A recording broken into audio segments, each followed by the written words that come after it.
मिर्जापुर से कुछ दूर पे एक छोटा सा गांव है भदोही। बात कई साल पहले की हो रही है, लगभग 1960 की। गांव में मिट्टी के मकान है बस। दो दोस्त साइकिल से कहीं जा रहे हैं। यार जल्दी चलो, अंधेरा होने वाला है, कुछ ही देर में रात हो जाएगी और ये रास्ता अच्छा नहीं है।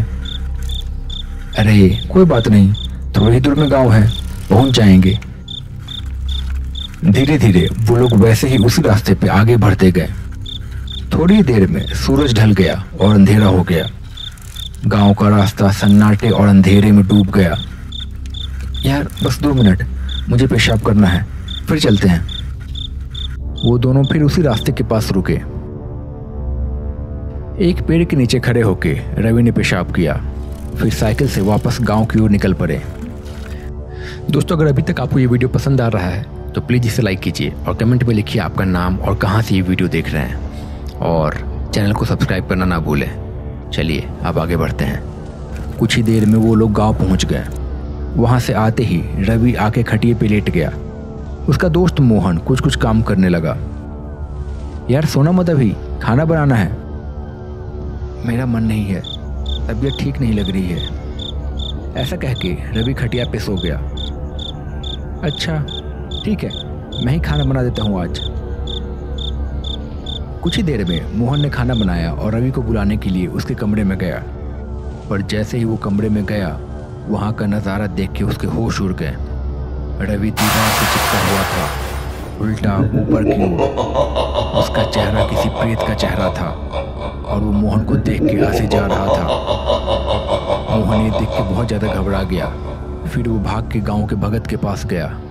कुछ ही देर में वो भगत के साथ घर पहुंचा। अंदर जाके भगत ने बोला, कौन है तू, क्यों इसे पकड़ा है? हम इसे ले जाएंगे, हम इसे ले जाएंगे, हम किसी को नहीं छोड़ेंगे। हमें मुक्ति नहीं मिली, हम किसी को भी चैन से जीने नहीं देंगे। चुपचाप इसे छोड़ दे, वरना अंजाम बहुत बुरा होगा। भगत की बात सुन के रवि जोर जोर से हंसने लगा। तो ऐसे नहीं मानेगा। फिर भगत ने अपनी पोटली से थोड़ा सा भभूत निकाला और कुछ मंत्र पढ़ने शुरू कर दिए। और फिर वो भभूत रवि के ऊपर फेंका। भभूत पड़ते ही 2 भयानक परछाइयां रवि के शरीर से बाहर निकली। भगत ने एक मटकी निकाल के कुछ मंत्र पढ़ा। मंत्र पढ़ते ही वो दोनों साए उस मटकी के अंदर चले गए। फिर भगत ने उस मटके के ऊपर लाल कपड़ा बांध दिया।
वो लोग यहाँ आते हैं, वो भूत है या कुछ और मैं नहीं जानता, पर मैंने देखा है, मैंने सुना है, रात को चीखे, हंसी, रोना, वो सब उन्हीं का है।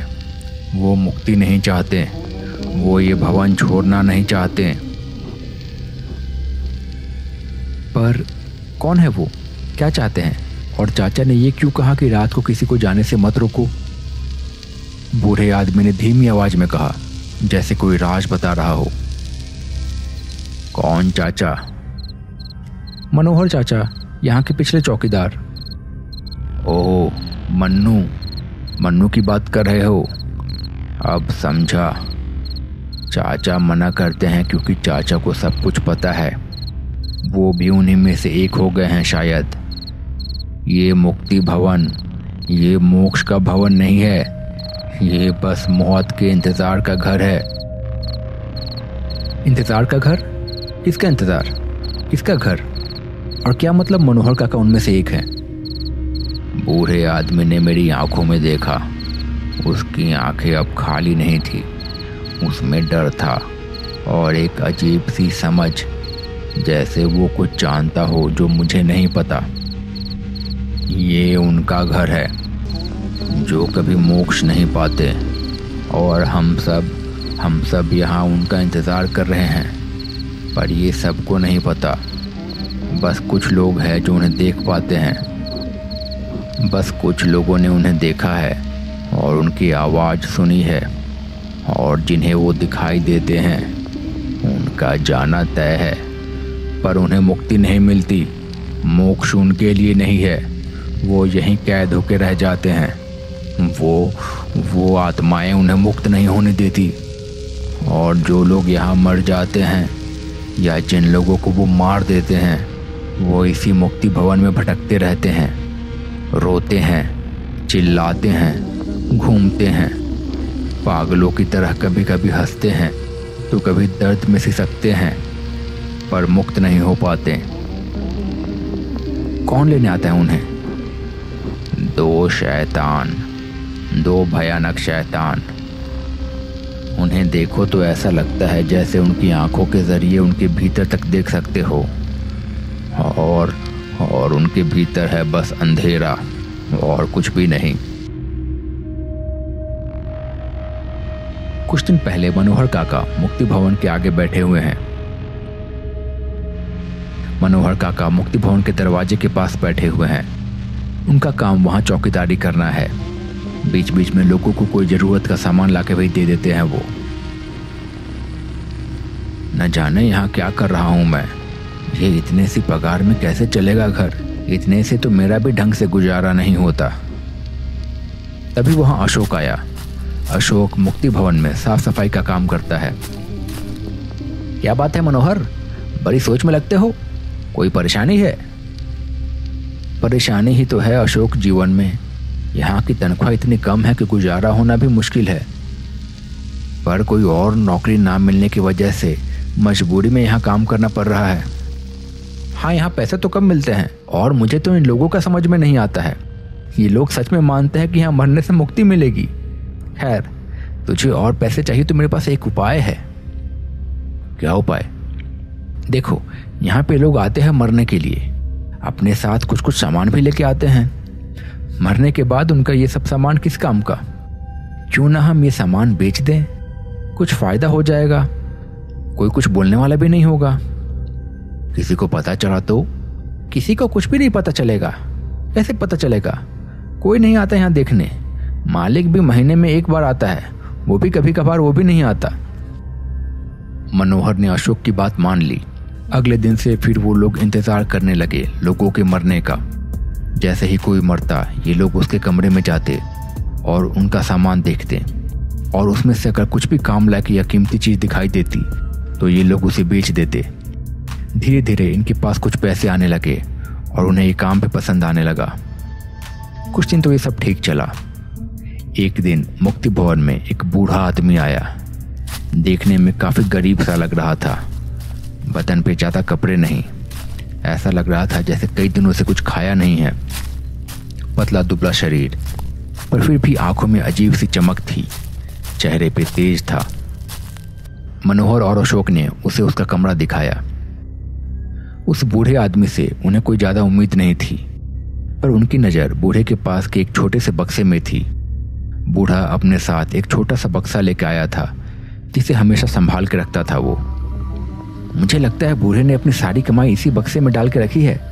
ये बक्सा हमेशा अपने पास रखता है। मुझे भी ऐसा ही लगता है। कोई बात नहीं, कुछ दिनों की ही बात है ये। एक सुबह वो बूढ़ा आदमी मुक्ति भवन में बैठा हुआ था। ऐसा लग रहा था जैसे उसका आखिरी समय आने वाला है। मनोहर और अशोक उसके पास गए। क्या हुआ काका, सब ठीक तो है ना? उस बूढ़े ने अशोक की ओर देखा और एक गहरी सांस ली। मुझे लगता है मेरा समय आ चुका है। पर मेरी एक बात ध्यान से सुनो। मेरे मरने के बाद ये बक्सा और इसके अंदर की सभी चीज़ें ले जाके गंगा में कहीं गहरे पानी में डाल देना। ध्यान रहे, ये बक्सा खुलना नहीं चाहिए। कुछ भी हो जाए, ये बक्सा किसी के हाथ नहीं आना चाहिए। अब आखिरकार मुझे मुक्ति मिल ही जाएगी, मुझे मोक्ष। ऐसा कहते कहते ही बूढ़े ने बोलना बंद कर दिया। फिर उसकी आंखें खुली की खुली रह गई। बूढ़ा अपनी अंतिम सांसें ले चुका था। शाम को बूढ़े की लाश को जलाने के बाद अशोक और मनोहर दोनों मुक्ति भवन में बैठे हुए बात कर रहे थे। सामने एक लालटेन जल रही थी। एक अजीब सा सन्नाटा था यहाँ। बूढ़े के बक्से को कल गंगा में बहाना है? पागल है क्या? बूढ़ा अपना बक्सा इतना संभाल के रखता था, जरूर उसमें कुछ कीमती सामान होगा। चल चल खोल के देखते हैं। मनोहर ने उसकी बात मान ली और दोनों बूढ़े के कमरे में गए। कमरा एकदम शांत था, पर इस कमरे में काफ़ी ठंडक थी, एक अजीब सी ठंडक। उस कमरे में एक छोटा सा दिया जल रहा था।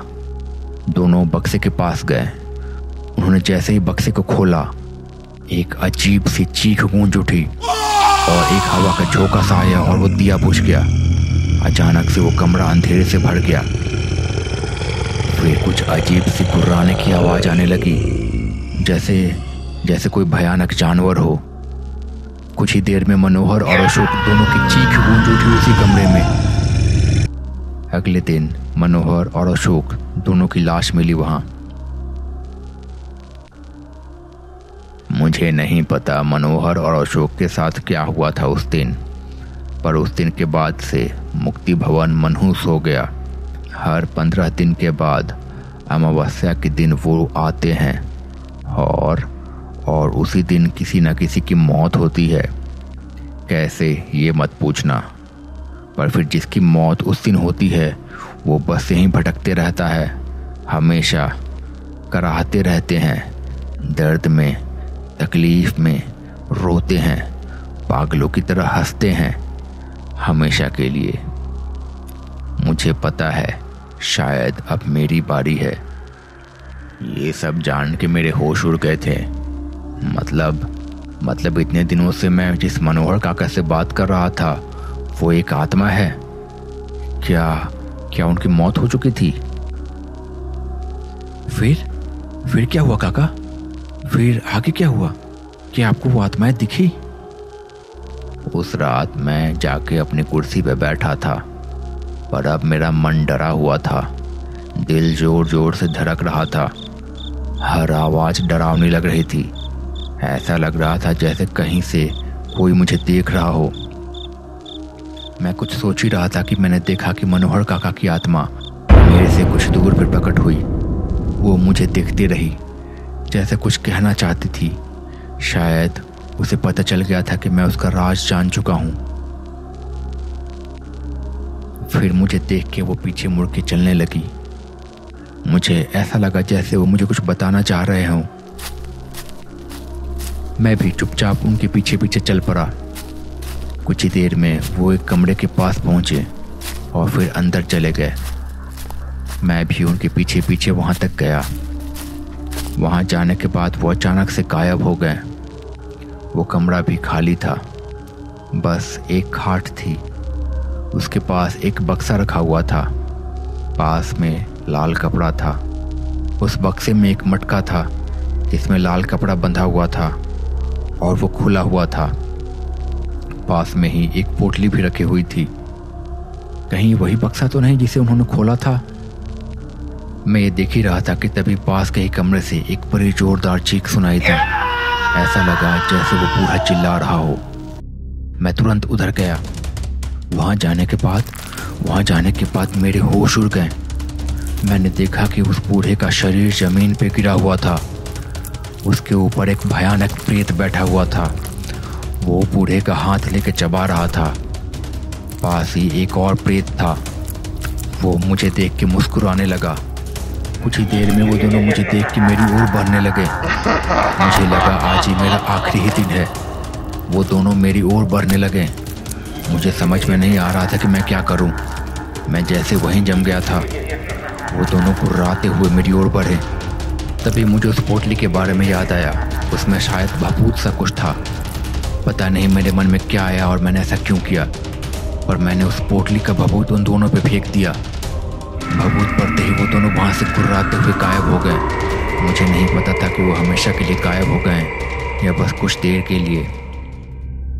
अगली सुबह मैं अपना सामान समेट के वहाँ से भाग आया और उसके बाद फिर कभी मेरी वहाँ जाने की हिम्मत नहीं हुई।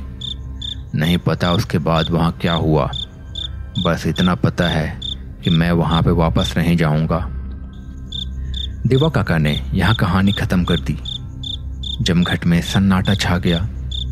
मोहन और पंकज दोनों चुप थे। देवा काका ने लंबी सांस ली। अंधेरा और बढ़ गया था। लालटेन की रोशनी कम हो रही थी। शाम की जमघट खत्म होने का वक्त आ गया था। रात होने वाली है, तुम दोनों घर जाओ और मुक्ति भवन के बारे में ज़्यादा मत सोचना। कुछ राज ही रहने चाहिए। देवा काका चुप हो गए। जमघट धीरे धीरे बिखर गई। मोहन और पंकज डर के मारे घर चले गए। मुक्ति भवन का रहस्य उनके दिमाग में घूमता रहा और देवा काका वो अकेले अंधेरे में बैठे रहे, उस इंतज़ार के घर के खौफनाक राज को याद करते हुए। तो दोस्तों, कैसी लगी आपको ये कहानी? अगर आपको ये कहानी पसंद आई है तो प्लीज़ इसे लाइक कीजिए। अगर चैनल पर नए हैं तो प्लीज़ इसे सब्सक्राइब कर लीजिए और कमेंट में लिखिए कि आप ये कहानी कहाँ से देख रहे हैं और आपका नाम क्या है। मैं मिलता हूँ बहुत जल्द नई कहानी के साथ। तब तक के लिए अपना ख्याल रखिए। Bye bye.